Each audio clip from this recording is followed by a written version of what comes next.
Aí, pessoal, tá gravando então? Boa noite a todos. Estamos aí em processo do trabalho do sexto semestre noturno, né, do dia 17 de novembro de 2021. E como a gente estava conversando, né, hoje é nosso último encontro, né, antes da prova. Semana que vem já é prova, né? Então nós vamos terminar a matéria aqui e depois, no finalzinho, a gente conversa um pouquinho sobre a prova, né? O que precisa ser estudado, como que vai ser a forma da prova aí. Bom, nós estávamos estudando na semana anterior o dissídio coletivo, né? O dissídio coletivo. Dentro dos procedimentos especiais da Justiça do Trabalho, nós estávamos estudando o dissídio coletivo. E nós já vimos toda a parte geral, né, do dissídio coletivo aí. E se me permitem compartilhar a tela, vou compartilhar a tela com vocês aqui para a gente fazer então uma revisão e chegar no ponto onde a gente havia parado aí na semana passada. Olha aí, né? Bom, olha só, nós estávamos estudando o dissídio coletivo, né? E nós vimos que o coletivo significa interesses de toda uma categoria profissional, né? O coletivo aí são interesses de toda uma categoria profissional. E o dissídio coletivo nada mais é do que um tipo de processo próprio aí, específico da Justiça do Trabalho, que justamente vai veicular direitos, então, coletivos, direitos de toda uma categoria profissional. Né? Dentro do dissídio coletivo, não se discute direitos individuais, discute-se direito de toda uma categoria profissional. E a gente viu que, como o dissídio coletivo ele discute direito de toda uma categoria profissional, ele tem pessoas próprias, né? Ele tem uma legitimidade ativa própria para ser proposto, que são os sindicatos, né? E o Ministério Público. Aí, né? Em prol do trabalhador, a gente vai ter o Sindicato dos Trabalhadores, dos Empregados e o Ministério Público. E em prol do empregador, né? Em prol do empregador, a gente vai ter as ações, né, de dissídio coletivo propostas aí pelos sindicatos patronais. Né? Aqui a questão, então, da legitimidade ativa, né, em prol dos empregados, os sindicatos dos empregados e o Ministério Público, e em prol dos empregadores, os sindicatos patronais. Nós vimos também a competência do dissídio coletivo, né, do processo chamado dissídio coletivo, que é uma competência originária dos tribunais. Né? Então, o dissídio coletivo, ou ele é ajuizado direto em segundo grau perante os TRTs, ou eles são ajuizados, então, até em terceiro grau perante o TST.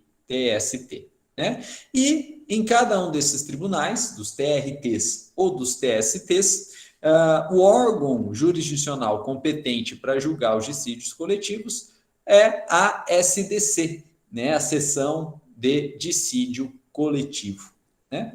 E nós vimos que o dissídio coletivo ele não pode ser ajuizado em quarta instância, né, que é o STF, mas é possível sim chegar à quarta instância por meio de recurso extraordinário. Então, o dissídio coletivo que começou no TRT ou começou no TST, ele pode eventualmente ir galgando instâncias, né, e chegar até a quarta instância, o STF, por meio de recurso. Né? Mas ele não pode ser ajuizado no STF. Depois a gente estudou, né, os efeitos da decisão do dissídio coletivo, né, e a gente viu que uma decisão em dissídio coletivo ela recebe o nome de sentença normativa, né, em que pese ser proferida por tribunais, né, em que pese ser proferida por tribunais, a decisão de um dissídio coletivo é chamado de sentença normativa, e essa sentença normativa, ela vale para toda a categoria profissional, para todos os empregados aí. Né? Isso a gente chama de efeito ultra partes aí da sentença normativa. Né? Ultra significa além e partes das partes do processo, ou seja, aquela decisão não vale só para as partes do processo, ela vale além das partes do processo, ela vale para toda uma categoria profissional. Depois a gente estudou aqui a classificação dos dissídios coletivos, né, com base no regimento interno do TST, né? Isso aqui é matéria de decoreba mesmo, não tem jeito, né? Dissídio de natureza econômica, dissídio de natureza jurídica, dissídios originários, dissídios de revisão e dissídios de greve, né? E o dissídio de greve, gente, ele é o principal dissídio que é ajuizado pelo sindicato patronal, né? Porque os empregados paralisaram, a empresa, evidentemente, não vai ficar feliz, né? Porque ela tem a sua cadeia produtiva paralisada por falta de mão de obra, né? Em greve. E aí, então, os sindicatos patronais ou até a própria empresa, ela pode ajuizar um dissídio coletivo visando a declaração de ilegalidade ou ilegitimidade daquela greve. E se colar, né, esse dissídio coletivo movido pelo sindicato patronal declarando ilegal ou ilegítima uma greve, né, o tribunal que julgar esse dissídio coletivo vai determinar a volta ao trabalho ou de todos os empregados ou pelo menos de uma parte desses empregados aí. E nós estudamos, né, que esse dissídio de greve ele é bifásico, né? Ele tem uma dupla análise, porque no primeiro momento o tribunal vai verificar o tipo de atividade, porque se é atividade essencial não pode fazer greve, e se for atividade essencial, então, de cara, o tribunal já declara ilegal aquela greve, porque é uma atividade essencial e vai determinar a reintegração, né, desses empregados ou a volta ao trabalho desses empregados aí. Agora, se ao contrário não for uma atividade essencial, o direito de greve é um direito constitucionalmente garantido, né, um direito até social. E aí o tribunal vai falar, olha, em se tratando de uma atividade não essencial, reconheço o direito de greve. Ele não vai declarar ilegal, inconstitucional aquela greve. Ele vai declarar legal, ele vai declarar constitucional, ele vai reconhecer o direito de greve. Mas isso é apenas uma primeira fase, né? Porque se ele o fizer, declarando a greve legal, ele vai analisar a segunda fase, né? Ele passa a análise da segunda fase. E a análise da segunda fase é a análise das reivindicações do movimento grevista, né? O que o movimento grevista quer? O que o movimento grevista está pedindo? Pode ser que os pedidos sejam razoáveis, né? E aí o tribunal reconhece a legalidade da greve e reconhece a legalidade, a razoabilidade dos pedidos e mantém a greve. Fala, pode continuar parado aí, né? Toca o pau aí na greve, né? Toca o pau aí na greve. Mas pode ser que, eventualmente, né, o tribunal, ainda que reconheça o direito de greve, né, porque não é atividade essencial, quando ele vai analisar o pleito, as reivindicações do movimento grevista, ele verifica que essas reivindicações não têm o mínimo de razoabilidade, não têm o mínimo de legalidade. E aí, ainda que ele reconheça o direito de greve, por conta da pauta, né, do movimento grevista, das reivindicações do movimento grevista, ele acaba declarando a greve ilegítima, né, ilegítima. E aí ele manda esses trabalhadores retornarem aí. Por exemplo, o trabalhador, o movimento grevista está pedindo aí 200% de aumento.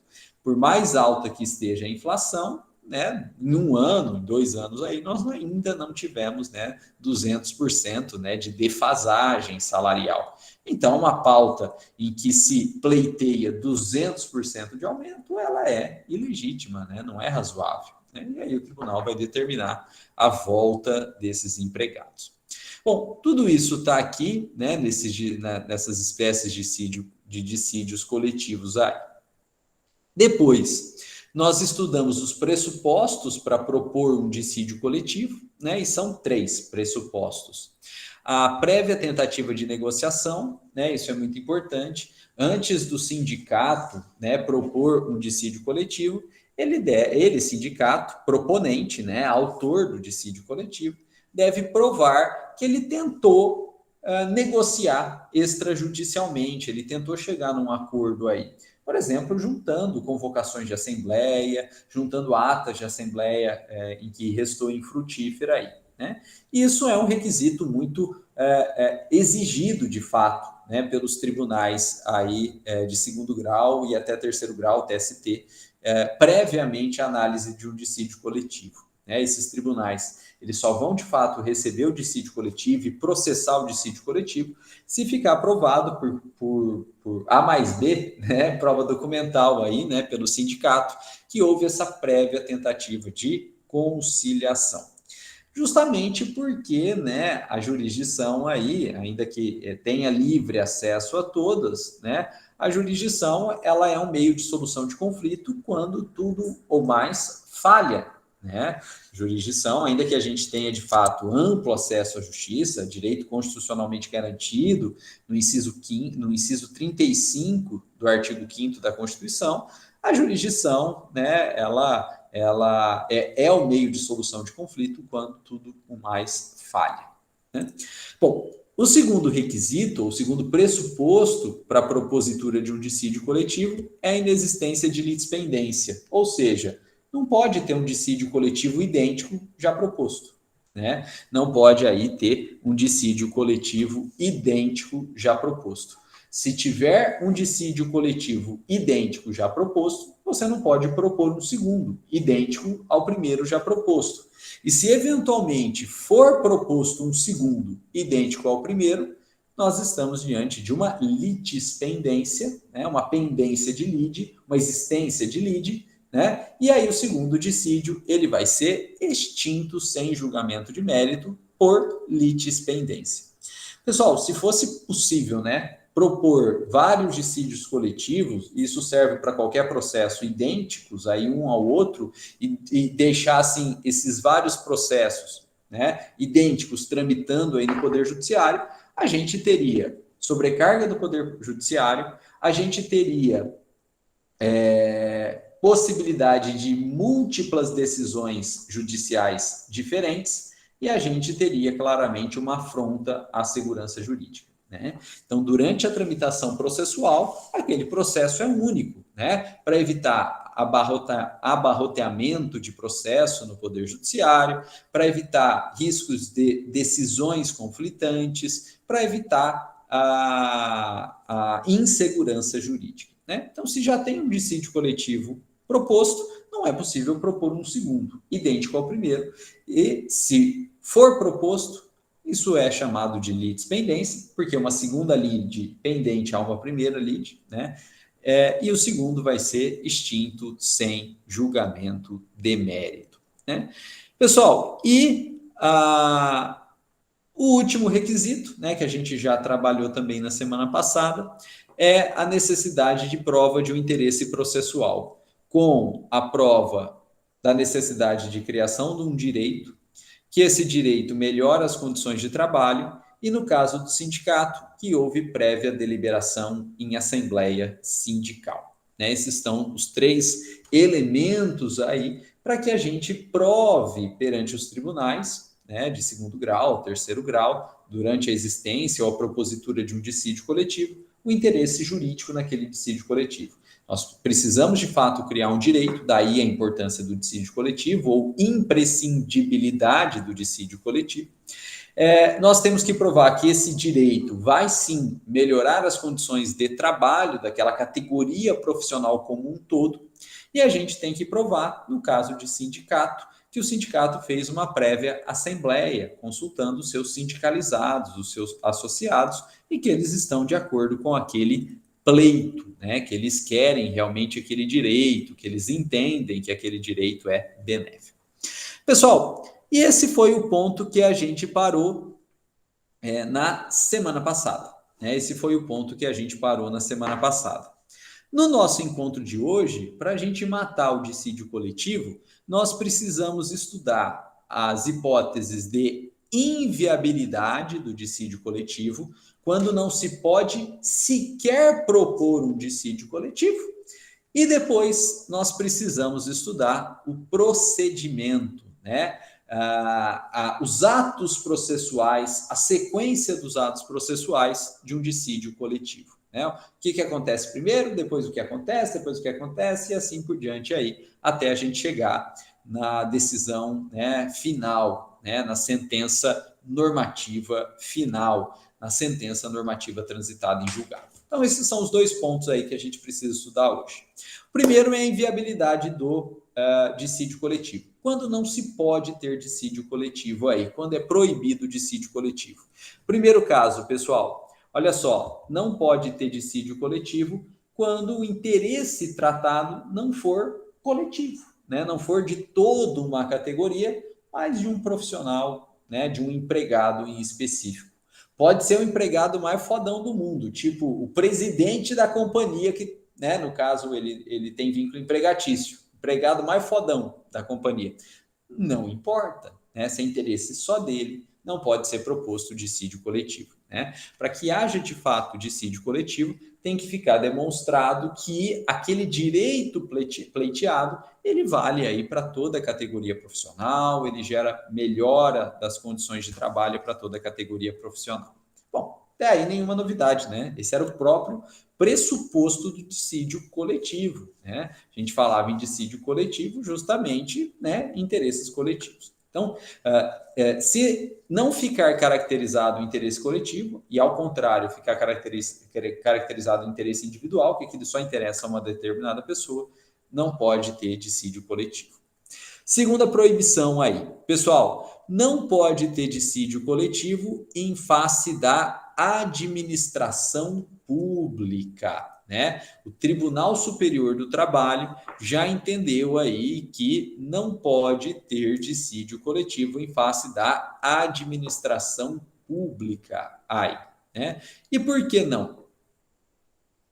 Porque é contra o Estado, né? E o Estado não perde nunca, né? A gente tem, eles podem arrumar N motivos, N argumentos, né? Mas o argumento básico ou o pano de fundo é sempre esse, né? O Estado não perde nunca, né? E veja que se for proposto um dissídio coletivo, ou se pudesse ser proposto um dissídio coletivo contra o Estado, o dissídio coletivo analisando toda uma categoria profissional e dando direito, né, de uma vez só, numa tacada só, num processo só, para toda a categoria profissional, o Estado, empregador, estaria ferrado, né? Porque ele teria que pagar, ele perdendo o dissídio coletivo, ele teria que pagar esses direitos trabalhistas auferidos aí pela categoria, ou generalizados aí à categoria, para toda a categoria, para todos os empregados de uma vez só. Então, o impacto aí seria bastante grande. Então, o Tribunal Superior do Trabalho entendeu por proibir, né, a propositura de dissídio coletivo contra a administração pública. Pessoal, e veja que essa proibição, né, essa proibição de dissídio coletivo contra a administração pública, ela vale para a administração direta, que são os entes federativos, né, União Federal, Estados-membros, municípios e correndo por fora, cumulando atribuições e competências tanto de Estado-membro quanto de município, o DF, né, o Distrito Federal aí. Né? Então, não pode dissídio coletivo contra a administração direta, né, que são os entes federativos aí. E também não pode dissídio coletivo contra a administração indireta. Quem são, né, a administração indireta? São as autarquias, as fundações, as empresas públicas e as sociedades de economia mista. Né? Então, não pode dissídio coletivo contra a administração indireta também, autarquias, empresas públicas, sociedades de economia mista, né? E fundações públicas aí. Né? Pessoal, vocês vão estudar, né, o que é administração direta e o que é administração indireta em direito administrativo, né, com o professor Paulinho aí, né? Ou já estão estudando, eu não sei, né? Pode ser, vocês já estão estudando, eu não sei. Mas isso é matéria de direito administrativo com o professor Paulinho aí. Bom, e aí vocês vão perguntar, professor, mas administração direta, os entes federativos, ou administração indireta, ela pode ter empregado? Pode, né, gente? São os empregados públicos, né? Os empregados públicos, eles prestam concursos normalmente. Eles prestam concursos normalmente. Mas, quando o poder público, administração direta ou administração indireta, vai com eles celebrar, nomeia, né? Quando o poder público os nomeia e vai com eles celebrar um contrato de trabalho, esse contrato de trabalho é com base na CLT, sem problema nenhum. São os empregados públicos aí. Isso não é tão comum na administração direta. Isso não é tão comum na administração direta, porque na administração direta acaba preponderando o regime estatutário de contratação. Existe o Estatuto do Servidor Civil daquele ente federativo os concursados, nomeados, empossados, eles são contratados na forma desse estatuto. Eles são, então, estatutários. E aí, eles não têm vínculo empregatício, eles não são regidos pela CLT, eles são regidos pelo estatuto. Mas é possível na administração direta, e isso acaba acontecendo bastante na administração indireta, que concursados sejam contratados com base na CLT. Não tem estatuto, não tem estatuto. Eles são contratados, são concursados, nomeados, empossados, mas com base aí na CLT. Inclusive, o ente público assina a carteira de trabalho dessas pessoas aí. E, nesse caso, a gente tem vínculo empregatício. Tendo vínculo empregatício, é regido pela CLT. Então, em tese, poderia ter dissídio coletivo desses empregados públicos, que são empregados da administração pública, porém, da forma da CLT, com vínculo empregatício, com carteira assinada. Mas TST proibiu, falou, nem desses caras pode, nem dos empregados públicos pode, nem dos caras que têm carteira assinada pode aí ter dissídio coletivo. Pessoal, não sei se vocês conhecem aí, mas o Centro Paula Souza, que é vinculado ao governo do estado de São Paulo e é o mantenedor das ETECs e FATECs, ela contrata os professores das ETECs e FATECs por vínculo empregatício pela CLT. Eles são todos empregados públicos aí. São concursados? São nomeados, são empossados, mas com base na CLT, o Centro Paula Souza assina a carteira deles. Em tese, poderia um dissídio coletivo aí dos professores do Centro Paula Souza, das ETECs e FATECs, mas em tese. Por que só em tese? Porque o TST falou, não cabe. Eles não podem, o sindicato aí dos professores da ETEC e FATEC não vão poder propor dissídio coletivo. Pessoal, quando eu entrei na FUNEC, não sei se eu comentei isso com vocês já, quando eu entrei na FUNEC, eu fui contratado como empregado público, eu fui contratado pela CLT, eu tinha carteira assinada pela FUNEC, inclusive recebia direitos trabalhistas, 13º FGTS, Porém, nas demais contratações aí que eu tive, junto à FUNEC, aí a FUNEC optou em não me contratar pela CLT. Ela optou em me contratar pelo Estatuto do Servidor Público Civil do município, de Santa Fé do Sul. E hoje, eu já tive carteira assinada, mas já deu baixa na minha carteira assinada, rescindiu meu vínculo empregatício. Hoje eu sou contratado na forma de estatuto, eu sou estatutário aí. Eu já fui seletista. Então, existe sim essa possibilidade de contratação de servidor público, de empregado público pela CLT. O ente público que escolhe. Na administração direta isso é mais raro, mas na administração indireta, a FUNEC é uma fundação municipal, isso é comum, isso é mais comum. Pessoal, e a última coisa, não se admite dissídio coletivo, ai que sacanagem, pleiteando reajuste ou correção automática de salário. Então, não é possível dissídio coletivo pleiteando aí correção automática de salário. O dissídio coletivo para correção de salário, ele tem que ser proposto, se for o caso, ano a ano, Não pode propor uma correção automática. Por quê? Porque, na verdade, a gente não sabe qual é o índice de correção. Essa correção vai depender da inflação, depender da conjuntura econômica, Então, não tem como ter um reajuste automático se a gente não sabe o tanto de reajuste, o percentual de reajuste. Isso é reanalisado caso a caso, normalmente ano a ano. Aí, Inclusive, quem é empregado aí, sindicalizado, já deve ter ouvido falar, olha, hoje é o mês do dissídio, hoje é o mês do dissídio. O que é esse o mês do dissídio? O mês do dissídio é o mês em que vai se repassar o reajuste salarial aí. E por que fala em mês do dissídio? Porque normalmente isso é acordado num dissídio coletivo. né? Normalmente isso é acordado no dissídio coletivo. Por quê? Porque os empregados, o sindicato dos empregados querem um reajuste muito maior, o sindicato dos empregadores querem dar um reajuste muito menor, então eles não chegam no acordo, isso acaba virando um dissídio coletivo, e aí é o tribunal que manda, né, aumentar, né, o valor, reajustar o valor do salário e o percentual que vai ser reajustado, né? E como isso, então, decorre normalmente de um dissídio, né, ficou convencionado no dia a dia, ficou chamado, ficou conhecido aí no dia a dia como o mês do dissídio.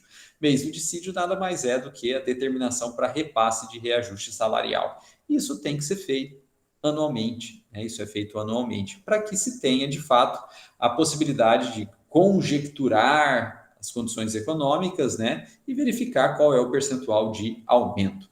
Por exemplo, no nosso caso aí dos professores, né, não é o caso da FUNEC, porque, como eu disse para vocês, os professores da FUNEC, né, ainda que eu já tenha sido seletista, hoje eu sou estatutário, e eu acredito que a grande maioria dos professores da FUNEC são estatutários, então não tem dissídio coletivo, né?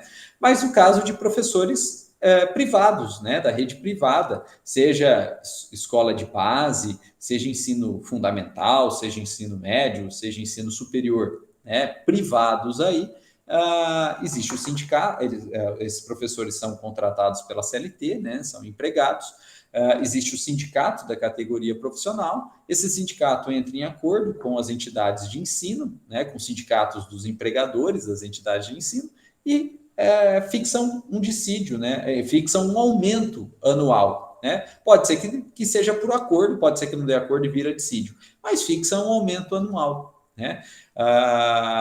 Nós professores da rede privada, nós estamos aí há 2 anos sem aumento, né? Sem repasse desse reajuste, sem repasse, entre aspas, do dissídio, por conta da pandemia. Foi um acordo entre os sindicatos dos professores e das entidades de ensino, né? Das instituições de ensino, para que durante a pandemia não tivesse reajuste. Né? E a gente vai ter, então, né, o próximo reajuste só em 2022. 2020 a gente não teve, 2021 a gente não teve também, e a gente vai ter o reajuste só em 2022. Foi um acordo entre o sindicato dos empregados, professores, né, e os sindicatos patronais das instituições de ensino. E quando se terá esse reajuste, né, que é só 2022, normalmente é em março, né, por convenção também entre os sindicatos, esse reajuste acaba incidindo no mês de março. E é no mês de março também que a gente paga a contribuição sindical. Então, como tem o reajuste aumentando o valor, né, do salário, o sindicato também se dá o direito de cobrar a contribuição sindical em março, né? Porque aí o impacto é menor, né? O impacto é menor, né? Aumenta o salário, aí cobra a contribuição, acaba ficando elas por elas aí, né? Então é uma forma de diminuir o impacto ao empregador. Bom, pessoal, mas era isso, a gente acabou se estendendo um pouco a mais, né, divagando um pouquinho a mais, mas existem essas proibições ao dissídio coletivo. Não pode dissídio coletivo se ficar explícito que o interesse é meramente particular, individual. Não pode dissídio coletivo contra a administração pública, nem direta nem indireta, né, ainda que tenha seletistas aí, né? Estão falando para citar o Igor, mas não aparece para mim. Não apareceu para mim. Se ele puder sair e entrar de novo, talvez apareça, mas não está constando aqui. Né? Pede para ele sair e entrar de novo, que não aparece aqui, não. E né, não pode aí dissídio coletivo, né, para fins de reajuste automático. Né? Você não pode fixar um reajuste automático. Ó, para os próximos 10 anos vai reajustar 10%. Não, isso não existe. Tem que ser ano a ano para refletir as condições econômicas aí do momento. Bom, pessoal, terminamos a proibição, né, do dissídio coletivo. Nós terminamos aí a proibição do dissídio coletivo e a gente pode passar agora para o procedimento do dissídio coletivo, né? A etapa processual, a sequência dos atos processuais. Gente, alguém tem alguma dúvida? Alguém tem algum comentário? Alguém tem alguma colocação? Antes da gente entrar no procedimento do dissídio coletivo, fiquem à vontade aí. Tudo tranquilo? Aí, ó, apareceu aqui o Murilo. O Murilo apareceu. O Igor, não me lembro de ter visto.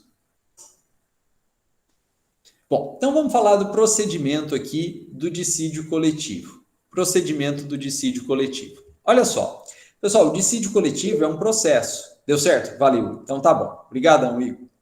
Veja só, pessoal, o dissídio coletivo é um processo, né? O dissídio coletivo é um processo. E como todo processo, ele começa com a petição inicial.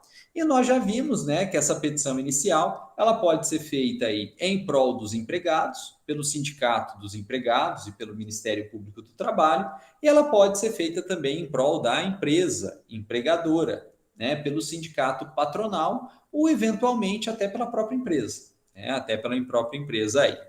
E a forma de fazer a petição inicial do dissídio coletivo é a mesma da petição inicial do procedimento ordinário.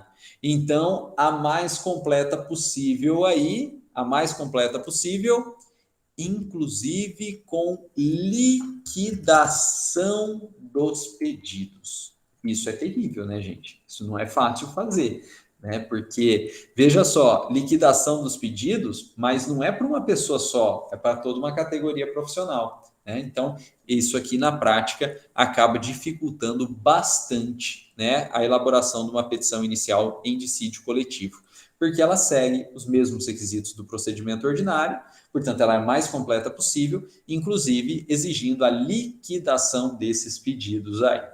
Agora, na prática, todo mundo sabe que é muito difícil fazer a liquidação, né? Porque não é direito de uma pessoa só, é direito de toda uma categoria profissional.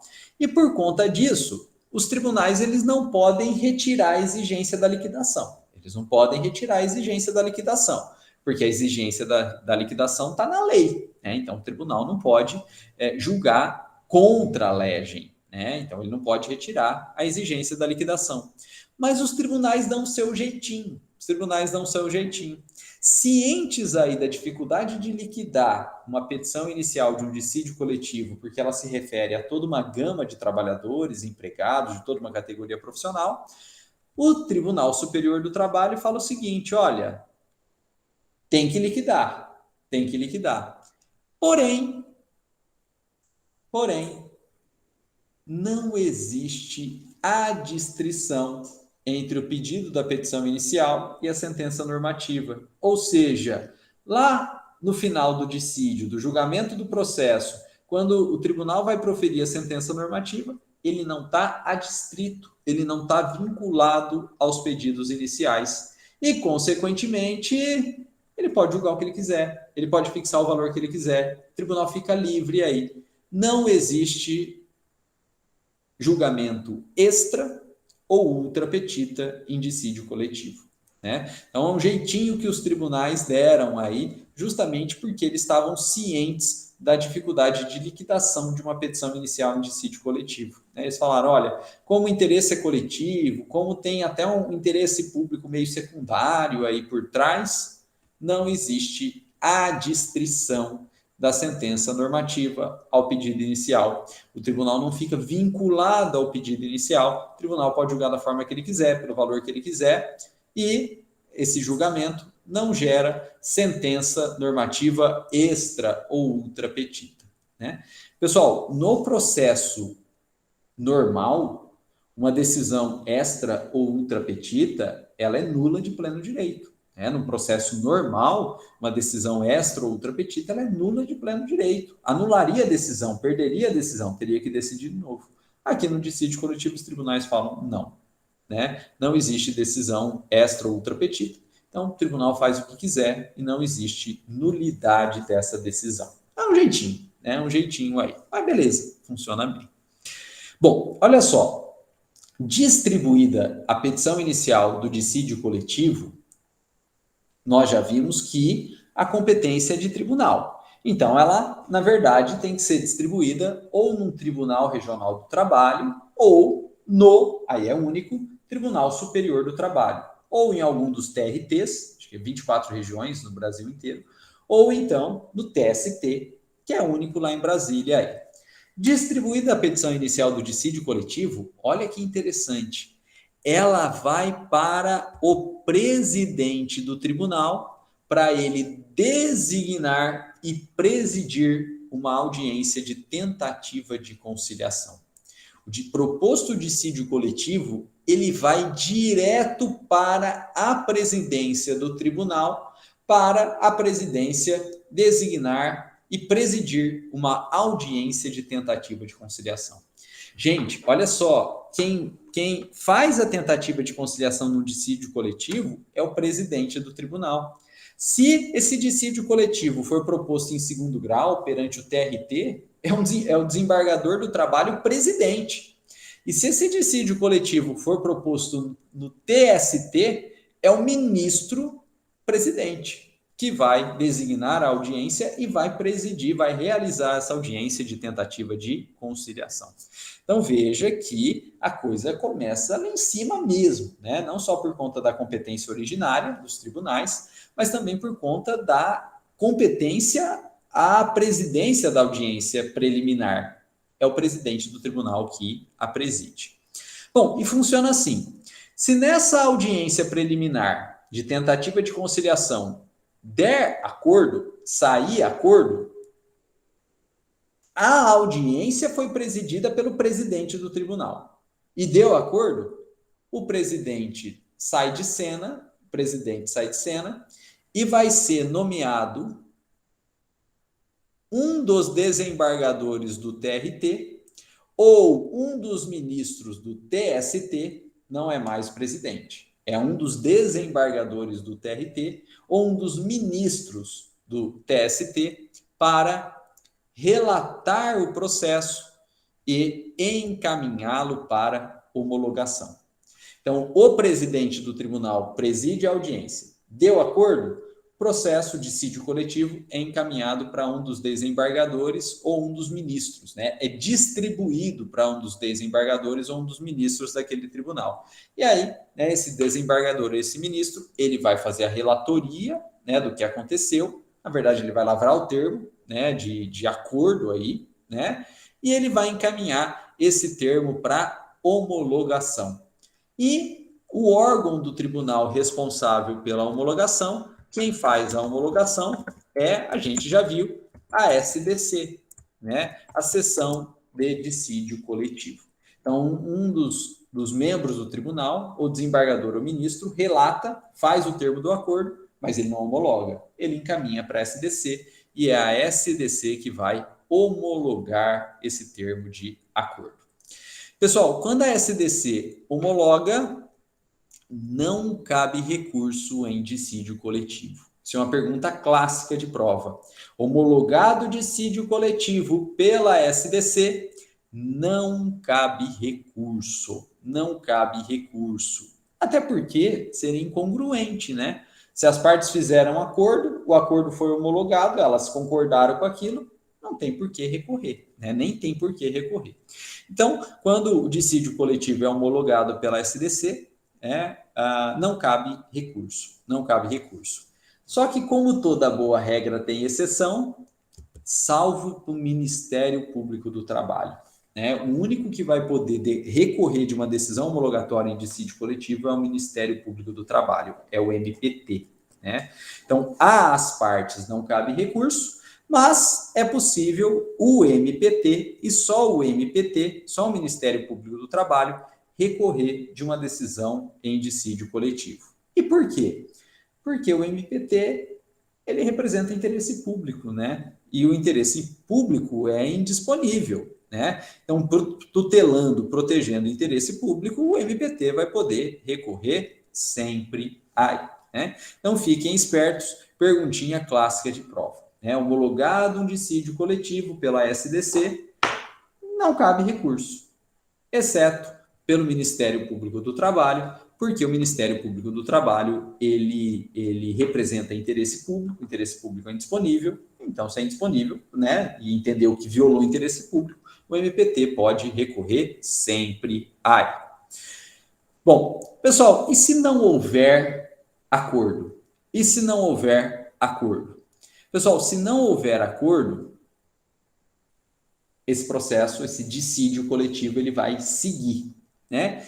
E aí, A CLT ela não é muito detalhista a respeito da sequência dos atos processuais.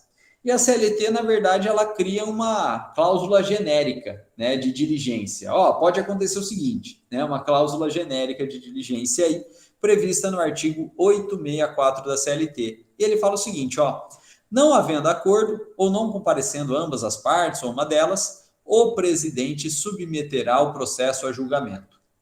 Então, o presidente tira dele, né, sai do processo e vai submeter a julgamento aí. Olha só, depois de realizadas as diligências necessárias e ouvida a procuradoria.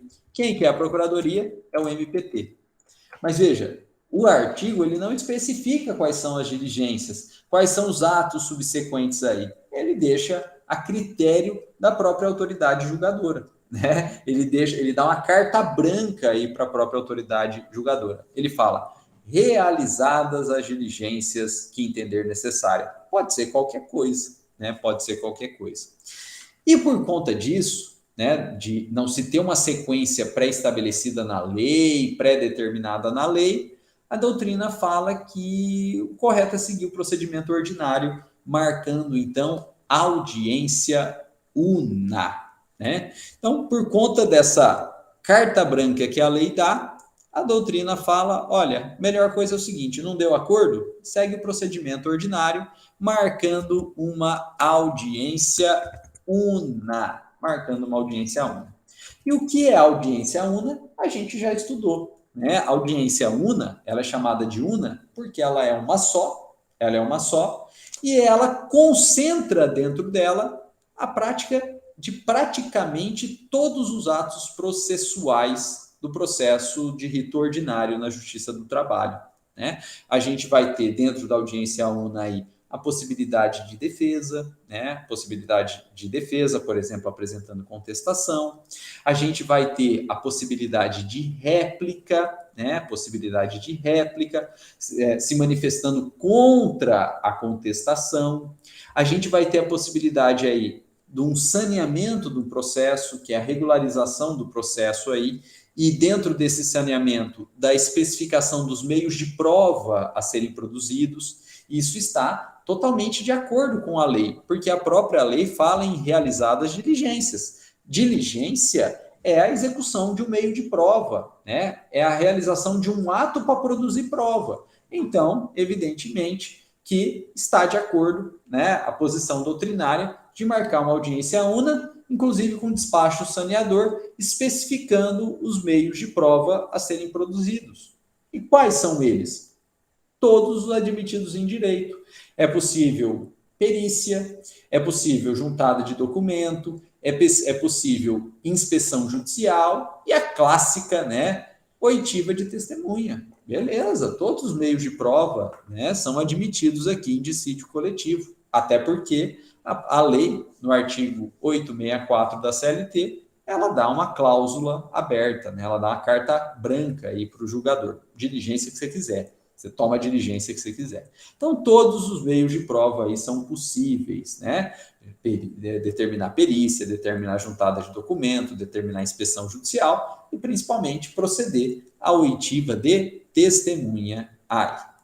Pessoal, só que olha que interessante. Essa audiência una, né?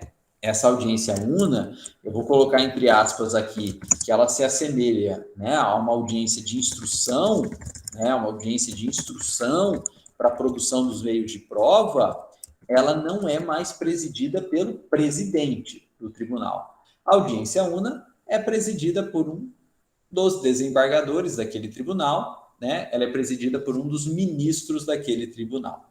Né? Então, o presidente do tribunal, ele faz só audiência preliminar de mediação e conciliação. Deu acordo, nomeia um outro membro do tribunal para relatar e mandar para homologar pela SDC. Não deu acordo, o presidente sai fora. Né? O presidente do tribunal casca a mula, pica a mula, ele sai fora. E aí, esse processo ele vai ser distribuído para um dos membros daquele tribunal, ou desembargador do TRT, ou ministro do TST, e vai ser esse desembargador no TRT ou esse ministro no TST que vai presidir a audiência una, né, essa audiência de instrução aqui. né? Então, a segunda audiência, ela não é presidida pelo presidente do tribunal, ela é presidida por um dos membros daquele tribunal, ou desembargador do TRT ou ministro do TST-AI, né? E ele vai, então, ele tem plena liberdade para tocar o processo no fundo do jeito que ele quiser, né? A lei não é específica, ela não é determinista aí da sequência dos atos, ela dá carta branca, né? O que para o desembargador, né, ou para o ministro tocar o processo do jeito que ele quiser. Pessoal, agora, uma coisa que é importante é tudo que vai ser feito em dissídio coletivo, mesmo dentro da audiência, olha só, tem que ser ouvida a procuradoria, né? A parte final aí do artigo 864 diz que tem que ser ouvida a procuradoria. Então, o magistrado, ele pode tocar esse procedimento da forma que ele quiser, mas tudo que ele fizer, ele tem que ouvir a procuradoria aí, né? E procuradoria, a gente já viu, é o MPT, é o Ministério Público do Trabalho. E Ministério Público, né? Isso vale para todos os ministérios públicos. O Ministério Público ele também recebe o nome de parquê, né? Quando vocês virem o termo parquê, nada mais é do que o Ministério Público, qualquer que seja ele. A gente pode chamar de parquê Ministério Público Estadual, Ministério Público Federal, Ministério Público do Trabalho, Ministério Público Militar, Ministério Público Eleitoral, né? Até Ministério Público Tribunal de Contas a gente pode chamar de parquê. E por que, né, que Ministério Público é sinônimo de parquê? Parquê é um tipo de tablado de madeira, né? Parquê é um tipo de tablado de madeira. E antigamente, aí em priscas eras, né, eras muito antigas aí, né,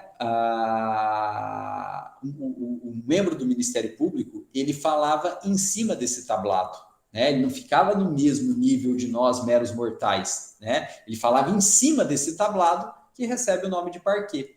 E como o Ministério Público falava sempre em cima desse tablado, que era o parquê, ele acabou sendo apelidado de parquê, né? Mas não é um mero apelido, não, né? Termo técnico aí, né? Termo técnico aí.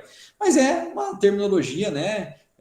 Remanescente de outras eras, né? O professor Gilbertinho só fala parquê, né? Porque é da época dele aí, né? Mas tá certo, né? Tá certo aí, né? Então tem que ouvir sempre o Ministério Público, tem que ouvir sempre o parquê, inclusive participando dessa audiência una, tá? Uma aqui, né? O danado do corretor não entende que é una, ele coloca sempre uma, não, audiência una, né? E o Ministério Público, então, ele vai participar dessa audiência e o magistrado que preside a audiência, ele vai ter que sempre ouvir o Ministério Público, ele vai ter que sempre dar a palavra para o Ministério Público aí, né? E o Ministério Público, ele atua aqui como custos legis, né? Como fiscal da ordem jurídica, né? E a gente brincou aí, né, que essa atuação do Ministério Público como custos legis, como fiscal da ordem jurídica, é que dá o nome de MP, né? Mero palpiteiro, né? O Ministério Público é um mero palpiteiro. Ele dá palpite em tudo, ele pode dar palpite em tudo, né? Ele opina em tudo, né? Ele opina em tudo. Bom, depois de produzida todas as provas,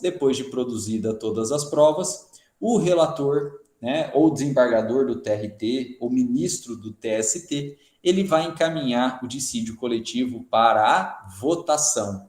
E onde que é feita essa votação? A gente já viu, essa votação é feita na SDC, na sessão de dissídio coletivo, né? Então, terminada a audiência, produzida todas as provas, deu direito de alegações orais para as partes, para o Ministério Público, o presidente, aí, o magistrado presidente, encaminha, né, o dissídio coletivo para ser votado na SDC, na sessão, né, de dissídio coletivo.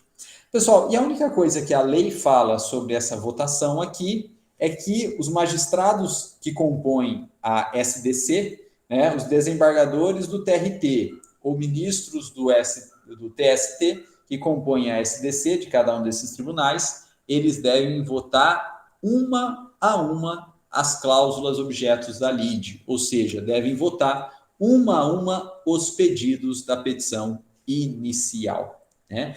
Essa é a única exigência da lei. Não é possível decisão genérica, né? Não existe sentença normativa genérica. Improcedente, ponto. Não, tem que votar uma a uma dos pedidos do dissídio coletivo aí, né?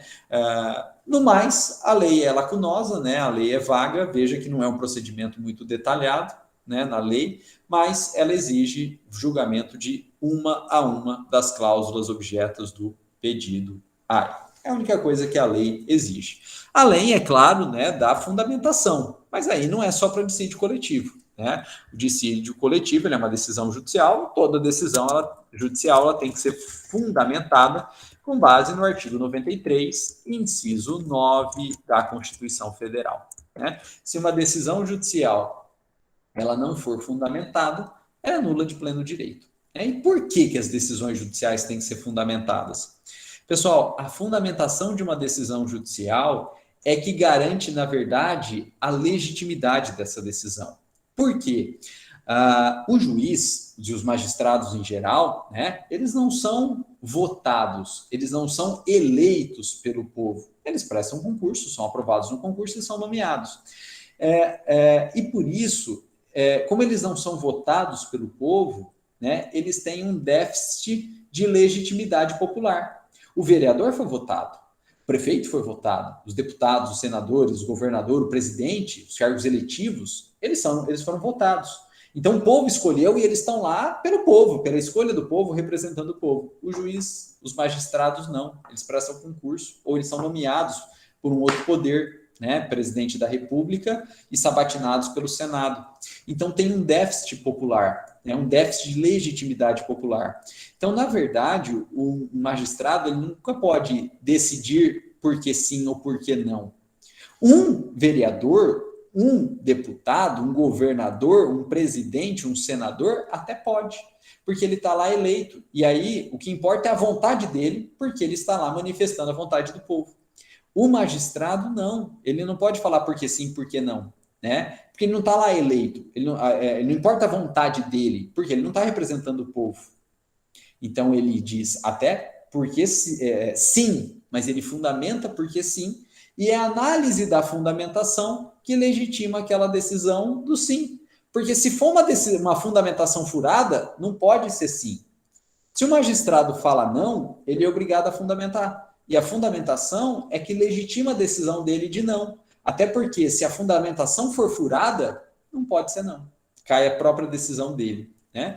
Então, a fundamentação das decisões judiciais, ela é requisito maior até para fins de legitimidade, para legitimar a própria decisão. E também ela funciona como uma forma de controle da própria decisão judicial. Porque a gente só vai saber se ela está correta se a gente tiver acesso à fundamentação dela, se a gente tiver o acesso aos motivos pelo qual o magistrado julgou daquela forma. Né? Então, é a forma também de controle da decisão, de fiscalização da decisão. Por isso que todas as decisões judiciais têm que ser fundamentadas aí. Até aí nenhuma novidade, né? Isso é para todas as decisões judiciais. A única coisa, volto a dizer, né, é que no dissídio coletivo a lei fala que, quando for julgar o dissídio coletivo, os magistrados, quando eles forem proferir a sentença normativa, eles têm que analisar uma a uma dos pedidos aí, fundamentando uma a uma das decisões e dos pedidos da petição inicial aí do dissídio coletivo. Pessoal, beleza até aqui? Beleza até aqui? Tudo tranquilo? Tudo certo? Alguma dúvida, algum comentário? Tudo bem? Então tá bom. Então nós conseguimos aí uma sentença normativa. Olha só, conseguimos uma sentença normativa. E tudo no Poder Judiciário é meio 880, né? Um ganha e um ganhar significa que o outro perdeu. O outro ganhar significa que o um perdeu. Então, na verdade, sempre alguém sai perdendo dentro de uma decisão judicial. Decisão judicial não agrada gregos e troianos, né? Decisão judicial, um sempre sai perdendo. E quem sai perdendo dentro do Poder Judiciário, em regra, pode recorrer. Aqui também existe recurso do dissídio coletivo. Né? Existe recurso, sim, do dissídio coletivo. E funciona assim. olha só, o dissídio coletivo proposto em tribunal de segundo grau, proposto no TRT e julgado pela seção de dissídios coletivos do TRT, Tribunal de Segundo Grau. Cabe recurso? Cabe. São dois possíveis recursos. Se a decisão não for unânime, ou seja, existe voto vencido, existe sim voto vencido, o recurso cabível é o tal dos embargos infringentes, permitindo um novo julgamento pela própria sessão de dissídio coletivo daquele tribunal. Então, quando um tribunal de segundo grau ele julga, né, um dissídio coletivo, profere a sentença normativa, se a decisão não for unânime, todos os desembargadores da SDC julgando igualzinho, decisão não unânime, portanto tem voto vencido, o recurso cabível é o embargos infringentes. E esses embargos infringentes, eles devolvem o processo para um novo julgamento pela própria SDC do mesmo tribunal. Né? Os embargos infringentes, eles não pegam o processo e levam para outro tribunal. Eles mantêm o processo no mesmo tribunal, na mesma SDC, e faz com que a SDC julgue de novo aquele caso. Gente, isso é meio ineficaz, né? No mínimo, isso é meio ineficaz, para não dizer perda de tempo, né? Para não dizer perda de tempo. Porque se a SDC já julgou daquela forma, ainda que ela seja obrigada a julgar de novo, é a mesma, é o mesmo órgão julgador, é a mesma composição, então provavelmente, né, isso não vai alterar o julgamento, né? Isso não vai alterar o julgamento aí. Mas, enfim, existe essa previsão normativa na CLT aí dos embargos infringentes. Pessoal, isso é tão inócuo, né? Isso é tão inefetivo, que até existia embargos infringentes no processo civil, lá no CPC de 73. Mas sabe o que o CPC de 2015 fez? Revogou os embargos infringentes. Não virava nada, né? Isso não virava nada. E então, o Código de Processo Civil 2015 simplesmente revogou os embargos infringentes. Não existe mais embargos infringentes no processo civil. A gente tem embargos infringentes aqui, né, na CLT, porque isso é um regramento antigo, anterior ao próprio Código de Processo Civil de 73, e a gente ainda tem embargos infringentes no processo penal, né? No processo penal ainda tem embargos infringentes, porque o processo penal, o Código de Processo Penal, também é muito antigo, anterior até o CPC de 73. Então, nessas normativas, nessas legislações mais antigas, ainda existem embargos infringentes, CLT, Código de Processo Penal. Mas o processo civil, que é mais moderno, né, baseado aí num código bem recente, que é o Código de Processo Civil 2015, não existe mais embargos infringentes. Isso não vira nada, isso é perda de tempo, né? Então, optou-se aí no processo civil, né, o legislador do processo civil optou em revogar os embargos infringentes, não existe mais. Bom, agora, pessoal, se a decisão for unânime, não cabe embargos infringentes. Se a decisão for unânime, não cabe embargos infringentes. Se a decisão for unânime, caberá recurso ordinário para o TST. Então, quando o TRT, a seção de dissídio coletivo do TRT, julga um dissídio coletivo, profere uma sentença normativa de forma unânime, aí não tem jeito, vai caber recurso ordinário para o TST. Entra com recurso ordinário vai pegar o processo do TRT, que é segundo grau, e vai levar esse processo para o TST, para rejulgamento pelo TST, né, que é o terceiro grau de jurisdição.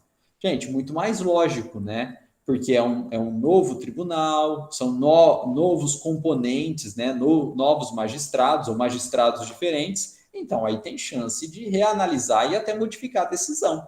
né? Quando a gente tira o processo de um tribunal e leva para outro, aí sim tem chance de modificar a decisão. Se a gente não tira do tribunal, mantém no mesmo tribunal, a chance de modificar aquela decisão é muito pequena. A não ser que tenha mudado a composição do tribunal. Tipo assim, a maioria aposentou, morreu, né? E aí tem magistrados novos, né? Entraram magistrados novos naquele tribunal. Aí tudo bem, ele tem chance de mudar. Mas se não mudar a composição, né, o processo ficando no mesmo tribunal, a chance de mudar a decisão é muito baixa. Né? Então, o melhor recurso, né, o melhor recurso é, na verdade, o recurso ordinário, né, porque o recurso ordinário, então, ele vai tirar o processo, o dissídio coletivo, da SDC do TRT e vai levar esse dissídio coletivo para ser julgado pelo TST, né, pela Seção de Direito Coletivo, né, a SDC do TST aí. Bom, e aí, em grau de recurso, o TST vai julgar novamente esse dissídio coletivo. E do julgamento do TST, cabe recurso ordinário para o STF. Né? Então, quando o TST, a SDC do TST julga o dissídio coletivo, vai caber recurso extraordinário para o STF aí, recurso extraordinário. Pessoal, questão de prazos, Olha só, os embargos infringentes e o recurso ordinário, eles estão previstos na CLT. E se eles estão previstos na CLT, eles seguem padrão de prazos da CLT. E qual que é o padrão de prazos de recurso na CLT? 8 dias. 8 dias. Recurso previsto na CLT, a grande maioria deles é 8 dias. Então, os embargos infringentes, o recurso ordinário aqui, como eles estão previstos na CLT, eles têm prazo de 8 dias. Ao passo que esse recurso extraordinário, que vai pegar o processo do TST e vai levar para o STF, Supremo Tribunal Federal, o Supremo Tribunal Federal, ele, na verdade, é regido pela própria Constituição, porque ele é o guardião da Constituição. Não faria sentido aí o STF ser o guardião da Constituição e ele ser regido por uma norma infraconstitucional, né? Seria o menos guardando mais, né? O mais que guarda o menos, né? Não o menos que guarda o mais. Então, o STF, como é um tribunal constitucional, ele é o guardião da Constituição, ele também é regido pela Constituição. E o recurso extraordinário, como é o recurso que leva o processo para o STF, que obriga o STF a julgar um processo, um recurso, é o recurso extraordinário, ele está previsto na Constituição também. Ele não está previsto na CLT, ele está previsto na Constituição. E ele vale para todos os ramos processuais, né? Processo civil, processo penal, processo trabalhista, enfim, todos os ramos processuais. E aí ele segue o prazo geral do processo, que é 15 dias. 15 dias, né? Então, o recurso extraordinário aqui, né? Apesar de ser manejado num dissídio coletivo trabalhista, ele não tem prazo trabalhista, ele tem prazo geral, ele tem o prazo de 15 dias aí, né? Então, importante. Julgou no TRT, não unânime, embargo infringente, unânime, recurso ordinário, ambos em 8 dias. E aí o recurso ordinário leva o processo do TRT para o TST. Julgou no TST, cabe recurso extraordinário para o STF no prazo de 15 dias. E aí o STF vai julgar, né? E o que o STF julgou, acabou, né? Por quê? Porque não tem tribunal acima dele, né? Não tem tribunal acima dele. Ele é o último, ele é a última instância. Então, o que ele julgou, acabou. E aí não cabe mais recurso, vai transitar em julgado, né? E, pessoal, transitando em julgado, essa decisão transitada em julgado, ela tem que ser cumprida, ela tem que ser executada. E aí? Quem será que vai executar a decisão de dissídio coletivo transitada em julgado?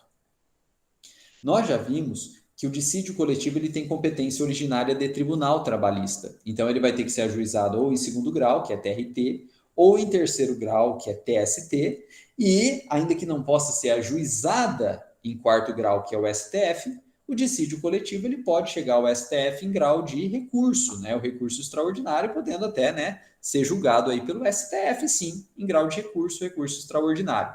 Podendo transitar em julgado ou no TRT, se não teve recurso, ou no TST, ou até no STF.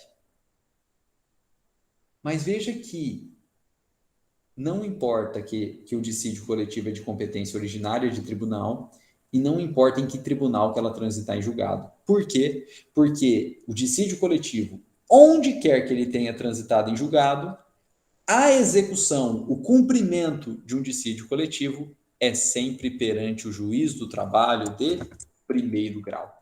Isso é uma pergunta de prova. Isso é uma pergunta de prova.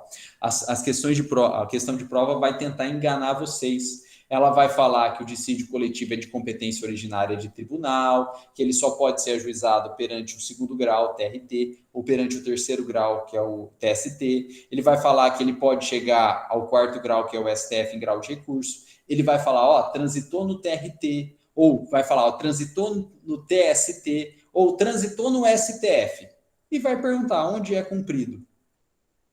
Depois de toda essa converseira toda, a gente acha que vai ser cumprido em tribunal de segundo grau, que vai ser executado em tribunal de segundo grau, ou vai ser executado em tribunal de terceiro grau, ou vai ser executado no STF. A única coisa que a gente não vai pensar é que é executado em primeiro grau, porque o dissídio coletivo nem pode ser proposto em primeiro grau, mas ele é executado em primeiro grau. Ele não pode ser proposto, ele não pode ser julgado em primeiro grau. Mas não importa onde ele foi proposto ou onde ele transitou em julgado. Transitou em julgado? Baixa os autos para o primeiro grau e a execução, o cumprimento é feito em primeiro grau aí perante o juiz do trabalho. Pessoal, e não tem problema nenhum, né? Porque, veja, o dissídio ele não pode ser julgado. Mas se ele já transitou em julgado, ele não tem mais o que ser julgado, ele já transitou, ele já está definido, não tem mais o que julgar. É só cumprir. E aí, só cumprir, o juiz pode. Né? O juiz tem jurisdição, o juiz de primeiro grau tem competência, então ele pode fazer cumprir. Ele não pode julgar, ele não pode decidir, né, o dissídio coletivo. Mas depois de decidir transitado julgado, não tem mais o que discutir, o juiz de primeiro grau ele pode sim executar, ele pode cumprir. Então fiquem muito espertos com isso, não caiam aí na enganação da questãozinha de prova. Não importa que o dissídio é de competência originária do tribunal, não importa em que tribunal ele transitou em julgado. A execução de um dissídio coletivo é sempre perante o juiz do trabalho de primeiro grau aí. E com isso, pessoal, nós terminamos o procedimento de dissídio coletivo. E também nós terminamos a nossa matéria, né? O nosso objeto de estudo desse semestre aí, né? Que a gente acabou adiantando um pouco, né? Deixa eu situá-los aí. A gente acabou adiantando um pouco. Por quê? Porque quando a professora Janaína saiu de licença, né? E a professora Luciana passou essas aulas para mim, eu achei que a gente só tinha processo do trabalho no primeiro semestre de 2021. Primeiro semestre de 2021. 2021. Achei que só tinha processo de trabalho lá. Então, eu peguei e dei nós demos um gás junto aí para dar a matéria toda, né? Pelo menos todo o processo de conhecimento e também a execução trabalhista. E a trancos e barrancos aí a gente cumpriu isso no primeiro semestre. E aí, qual não foi a minha surpresa? Que a professora Janaína continuou afastada e a professora Luciana me falou, vai ter processo do trabalho 2, né? E a professora Janaína está afastada, então você fica com as aulas. Eu fiquei muito feliz, né, de poder continuar com vocês, de poder continuar a matéria, né, trabalhando junto aí. Só que a gente tinha visto a grande parte da matéria que seria desse segundo semestre já no primeiro. A gente tocou o pau, né? A gente deu um gás aí. Foi por isso que eu vi que iria sobrar tempo e a gente podia praticar um dos atos processuais mais legais de se fazer, não sei se no dia a dia, porque é um negócio meio tenso, mas de forma simulada é um dos atos processuais mais legais de você fazer, que é uma audiência simulada, né?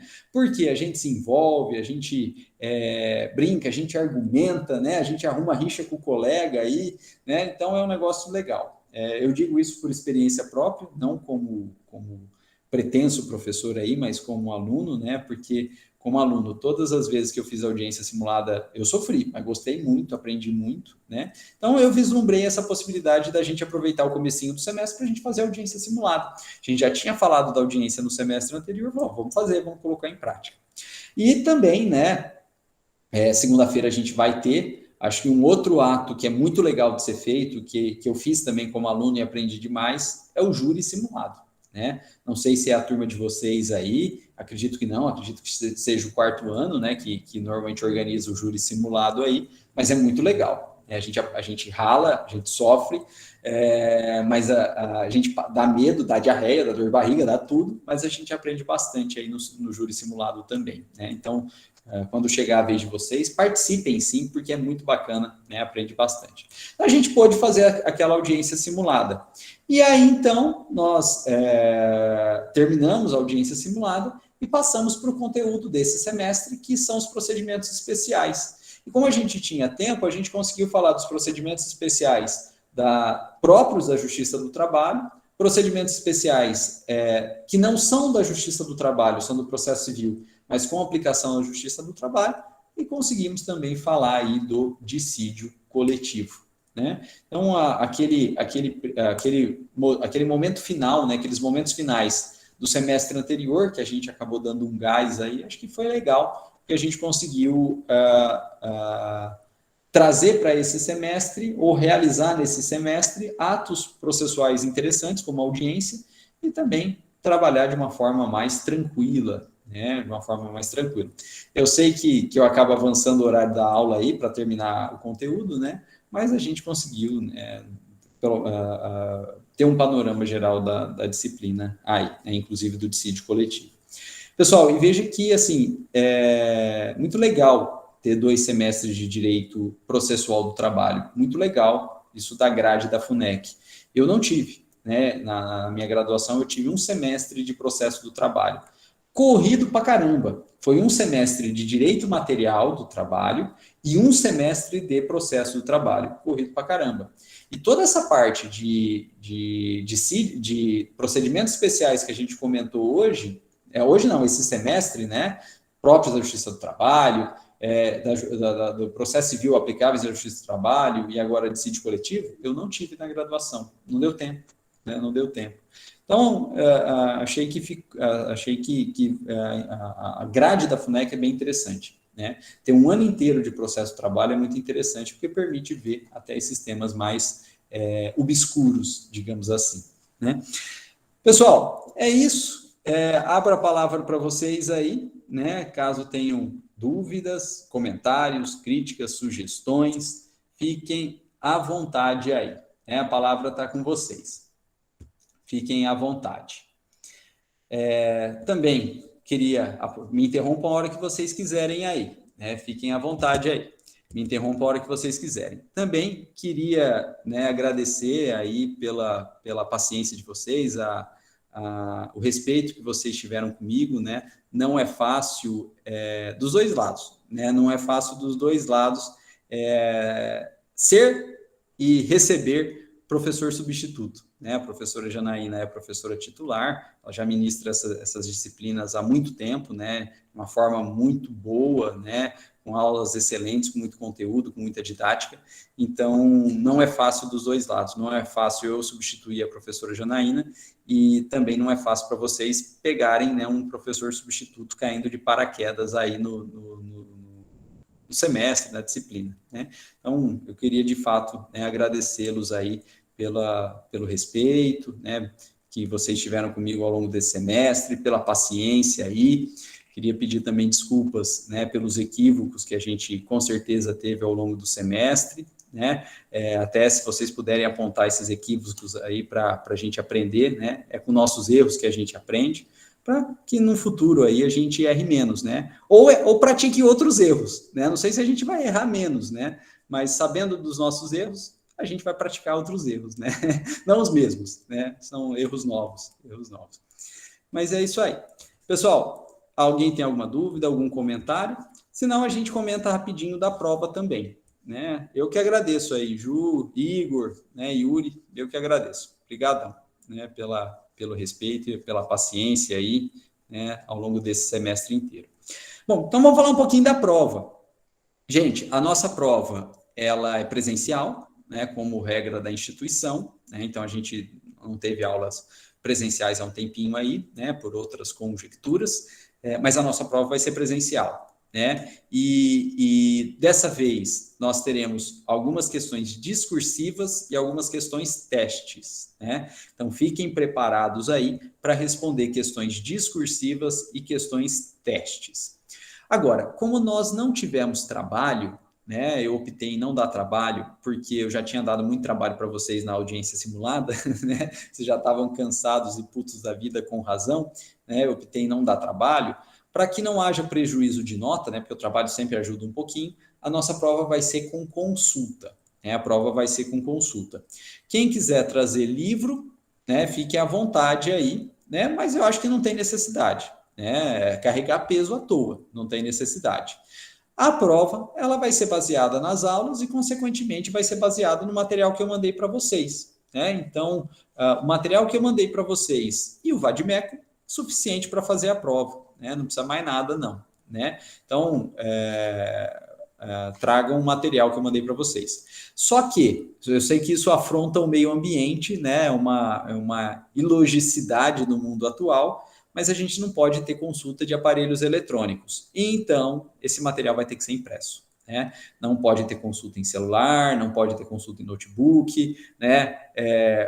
Wearables aí, né? Relógios digitais e tal, não pode, né? Então, quem quiser consultar pode, mas tem que ser impresso, né? Tem que ser impresso. Evitem emprestar material, porque senão vira uma confusão na sala, né? Mas não é proibido emprestar também. Eu só vou olhar para ver se não tem uma anotação e tal, né? De gabarito e tal, né? Mas evitem emprestar material para não virar uma bagunça na sala de aula aí, tipo material indo para lá e para cá. Mas se não tiver jeito, tudo bem, né? Pode emprestar o material. Eu só vou pedir para dar uma olhadinha antes para ver se não tem gabarito, não tem a resposta aí. De resto, fiquem à vontade. Consulta a legislação é livre também. E qual que é o conteúdo da prova? Pessoal, o conteúdo da prova é procedimentos especiais trabalhistas, né? Então, o que cai na prova? Procedimentos especiais trabalhistas. Então, a gente precisa saber o que é um procedimento especial, por que ele existe. A gente precisa saber quais são os procedimentos especiais próprios da Justiça do Trabalho e as peculiaridades de cada um deles, principalmente inquérito judicial. A prova vai ter proporcionalmente mais questões sobre inquérito judicial, né? Questão de prazo de defesa, de prazo para ajuizamento, isso aí vai ser perguntado na prova aí, né? Prazo para ajuizamento, prazo para defesa de um inquérito judicial. E também os demais procedimentos próprios da Justiça Estadual, né, do processo civil, mas que se aplicam aí para a Justiça do Trabalho. Dentre eles, principalmente embargos de terceiro, né? Tem chance aí, né, a chance maior de cair embargos de terceiro. E o último tema é o tema que a gente viu na semana passada e hoje, né, dissídio coletivo, né? Vai cair também, né? Pode não, vai cair também dissídio coletivo, né? Esse é o conteúdo aí da prova, né? O que a gente viu, que a gente falou em aula, né, nos nossos encontros, com base no material. Vocês vão estar com o material, então acho que não vai ter grande dificuldade para responder, não. Vai ter que pesquisar o material, vai ter que procurar no material, mas acho que não vai ter grande dificuldade aí para procurar, né, para achar no material. E é isso a prova, né? Procedimentos especiais da Justiça do Trabalho, com enfoque em inquérito judicial, embargo de terceiro e dissídio coletivo, que é o que a gente estudou, né, que a gente viu hoje aí. Pessoal, beleza? Alguém tem alguma dúvida? Alguém tem algum comentário? Obrigado, Bianca. Vou sentir falta de vocês também, né? a gente poderia ter se encontrado mais presencialmente, né? Que era o objetivo do semestre, né? A gente se encontrar mais presencialmente. Aí, por outras conjecturas, a gente acabou com mais aula online, mas a gente se vê aí na semana que vem, na prova, né? Fico muito feliz, espero ter atrapalhado menos, né? Ou não atrapalhado tanto assim. Atrapalhado, atrapalhei. Espero não ter atrapalhado muito aí, né? E a gente se vê, a gente se cruza aí, se Deus quiser, nos corredores também. Quem sabe a gente pode até voltar a ter aula, né? Eu sou professor substituto, né? E cada hora está num lugar, né? Então, pode ser que a gente até volte a ter aula. Se acontecer, né? Eu vou ficar muito feliz aí, muito honrado, né? Da gente poder trabalhar junto novamente. Se não, também estou à disposição de vocês aí quiçá nos corredores, né? Presencialmente, né? Também, se tiverem aí precisando de orientador, também estou à disposição, né? Sou meio chato, né? Mas faz parte, orientador que é muito legal, não está orientando, né? Orientador, para ser orientador mesmo, ele tem que ser chato, né? Porque senão ele não está orientando, né? Então, eu sou um pouco chato aí, mas a ideia é tentar dar alguma contribuição, né? Tentar dar alguma contribuição. Então, é isso. Emily, muito obrigado, né? Leonardo, muito obrigado, eu que agradeço, Juto também, muito obrigado, né? Agradeço demais a vocês aí. E a gente se vê, então. Benhur, muito obrigado, Tamires também, muito obrigado, Bianca, muito obrigado. Murilo, valeu, obrigadão, Kathleen também. A gente se vê presencialmente aí na semana que vem, né? Pessoal, mas estudem, né? Não é porque é com consulta que é várzea, né? A prova não vai ser tão várzea assim. Tem no material, mas tem que caçar no material. Então, dê uma estudadinha antes, dê uma lidinha no material aí, que facilita na hora da prova. E é isso aí. Obrigadão, então, gente. Até a semana que vem. Emily, boa noite. Leonardo, boa noite. Abner, boa noite. Tudo de bom aí. Obrigado você, né? Kathleen, boa noite. Até a semana que vem, gente. Um abraço. Até mais.